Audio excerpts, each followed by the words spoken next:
पाकिस्तान के भीतर उस पे आप काबू पा लेंगे।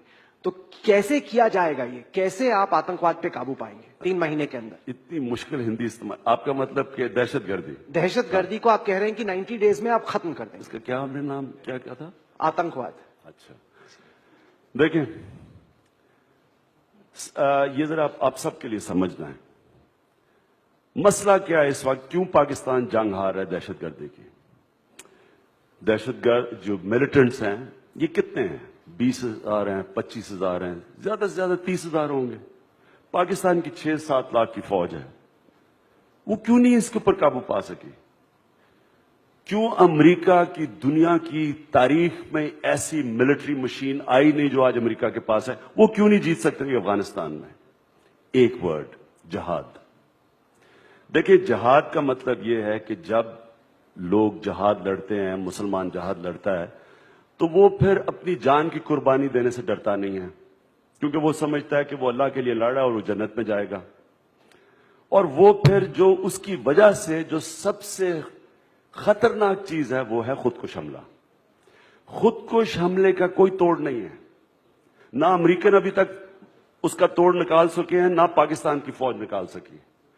मैं शुरू से, अब मुझे 8.5 साल हो गए हैं, एक ब्रोकन रिकॉर्ड की तरह मैं बार बार कहता जा रहा हूं कि इस जंग का कोई मिलिट्री सोल्यूशन नहीं है। उसकी वजह से कहते हैं जी आप तालिबान के हमायती हैं, क्योंकि लोगों को समझ नहीं है कि ये फिनोमेना क्या है। मैं वो पाकिस्तानी हूं जिसने 20 साल पहले किताब लिखी थी अपने कबायली इलाके पे, जिसका नाम था वॉरियर रेस। वो किताब में मैंने अंग्रेजों की सारी तारीख बताई थी, जो 80 साल अंग्रेज इंटरेक्ट करता रहा कबायली इलाके से। अंग्रेज नहीं जीत सका, वहां सुपर पावर था अपने वक्त का, वो दलदल में फंसा हुआ था। आप हैरान होंगे कि वजीरिस्तान में ज्यादा अंग्रेज फौजी मरे बनिस्बत सारे हिंदुस्तान के अंदर। इसलिए वो अल्लाह ने 2 मखलूक पैदा किए हैं, एक इंसान पैदा किए हैं, दूसरे पठान पैदा किए हैं, और खास तौर पे वो वाले। ये जितना आप इनको मारेंगे ये और लड़ेंगे। मैं इसलिए इनको बताता जा रहा था ये काउंटर प्रोडक्टिव है। आप बॉम्बिंग कर रहे हैं उनके गांव के ऊपर, आप आर्टिलरी चला रहे हैं, उनके बीवी बच्चे मार रहे हैं, वो चुप करके हाथ नहीं, वो जाके जिधर तालिबान थे ही नहीं, इस कोलैटरल डैमेज के 2 साल ने पाकिस्तान तालिबान प्रोड्यूस किया। हमारे पास तो तालिबान ही नहीं थे। तो हमने ये अहमकाना जो फैसला किया अपनी फौज भिजवाने की वजीरिस्तान, जो मैं रोकता रहा, मेरी पार्लियामेंट में तकरीर भी है इसके ऊपर, मैंने सारी तारीख कोट की। तो हुआ क्या है कि जो मिलिटेंट्स हैं उन्होंने पाकिस्तान की फौज के खिलाफ जहाद डिक्लेयर कर दिए। उन्होंने कहा कि ये अमेरिका की मर्सनरी फौज है। क्योंकि वो अमेरिका की मर्सनरी फौज है और ये कोलैबोरेटर्स हैं, इनके खिलाफ भी जहाद जायज है। जहाद की वजह से हमारे GHQ के ऊपर खुदकुश हमले हुए, हमारे नेवल बेस पे खुदकुश हमले हुए, हमारे एयर बेस पे खुदकुश हमले हुए। और ये खुदकुश हमला डेविस्टेटिंग होता है।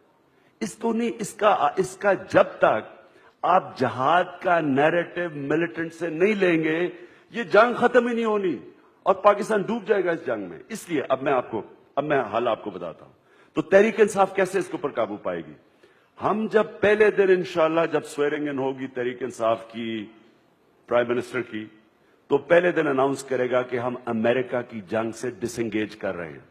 ना हम अमेरिकन एड चाहते हैं, ना हम ड्रोन अटैक्स चाहते हैं, क्योंकि ड्रोन्स भी उन्हीं लोगों को मार रहे हैं जिनसे पाकिस्तानी फौज लड़ रही है।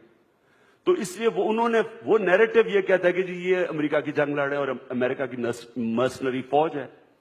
हम जब डिसएंगेज करेंगे और फिर हम अनाउंस करेंगे जहाद खत्म, क्योंकि हम अमेरिका की जंग नहीं लड़ रहे।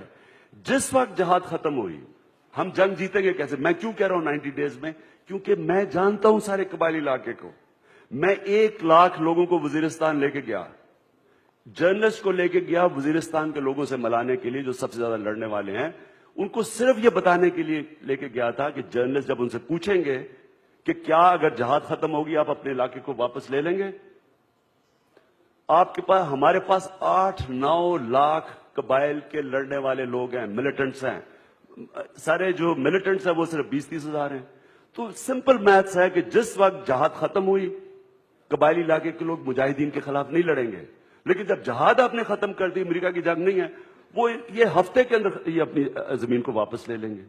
और हम जंग तब जीतेंगे जब कबायली इलाके के लोग हमारे साथ आएंगे। अगर हम उनको बमबारी करके, उनके औरतें बच्चे मार के ان کو ادھر دھکیلتے رہیں گے تو یہ جنگ کبھی ختم ہی نہیں ہوگی. تو اس لیے میں جب کہتا ہوں 90 days, میں یہ کہتا ہوں کہ ڈس انگیج کر کے, جہاد کا نیریٹو ختم کر کے ہم بڑی جلدی جنگ جیت جائیں گے. اور پھر جو ویریس سیکٹیرین آؤٹ فٹس ہیں, ملیٹنٹ گروپس ہیں, اس کے بعد پولیس کا نظام ٹھیک کر کے, پولیس کو مضبوط کر کے ہم پھر ڈی ویپنائزیشن کریں گے پاکستان میں, اور کسی قسم کی ملیشیا, عام ملیشیاز کو اپنے ملک میں فنکشن نہیں کرنے دیں گے. اگر عمران خان پالیٹکس میں اور پاور میں اس لیے آ رہا ہے کہ اس نے اپنی فیکٹریاں لگانی, اپنے بینک بیلنس سوئس بینک میں پیسے رکھنے ہیں, تو وہ بھی کچھ نہیں کرے گا. وہ اپنے آپ کو پہلے رکھے گا اور ملک کو آگے بعد میں رکھے گا.